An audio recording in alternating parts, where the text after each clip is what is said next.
কোরআন 85 নম্বর আয়াত 83 নম্বর আয়াত আফা ওয়াদা বিল্লাহ ইয়াকুনা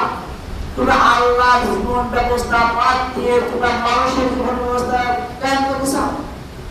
জিজ্ঞাসা করতে আসে দিয়ে আফা ওয়াদা বিল্লাহ ইয়াকুনা তোমরা আল্লাহর দিন ব্যবস্থা জীবন ব্যবস্থা বাদ দিয়ে মানুষের তৈরি করা জাতিবাদ পুঁজিবাদ ধর্মনিরপেক্ষবাদ আইন মানতেছ আসমানা মান ফিল আরদি ওয়াস সামাই অথচ আসমান জমিনের যা কিছু আছে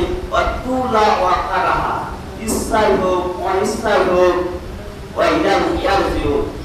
তার বিপরীতে প্রত্যাবর্তন করবে অর্থাৎ আমরা সবাই তার বিপরীতে আমাদের ফিরে যেতে হবে যদি আল্লাহর আইন পাঠে মানুষের তৈরি করি তাহলে আমাদের তার কাছে ফিরে যেতে হবে আল্লাহ এরপরে 85 নম্বর আয়াত আল্লাহ বলেছে ওমা ইয়াবতাগি গায়রা ইসলামা দীনা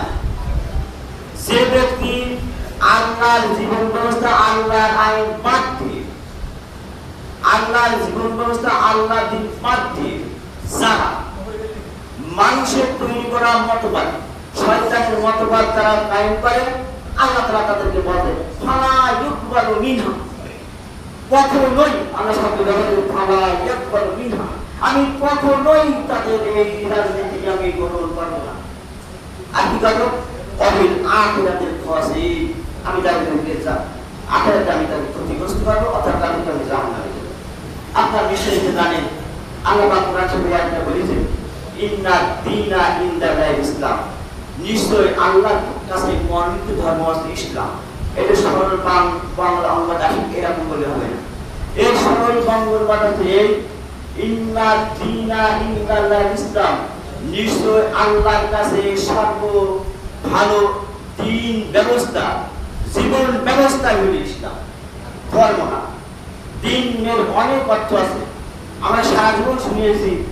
আল্লাহর ভিতর মনোনীত ইসলাম আসলে এটা অর্থ এটা না ইন্না নিশ্চয় ইনদাল্লাহি নিশ্চয় আল্লাহর কাছে জীবন ব্যবস্থা হইল আছে ইসলাম অন্য কোন রাজনীতি জাতীয়তাবাদ পুঁজিবাদ ধর্মনিরপেক্ষবাদ ইত্যাদি কোনো কিছুই আল্লাহ গ্রহণ করবে না এখানে বলছেন ফালা ইউকবালু মিনহা কখনোই গ্রহণ করবে না যদি আল্লাহ রাজনীতিবাদ অন্য রাজনীতি গ্রহণ করে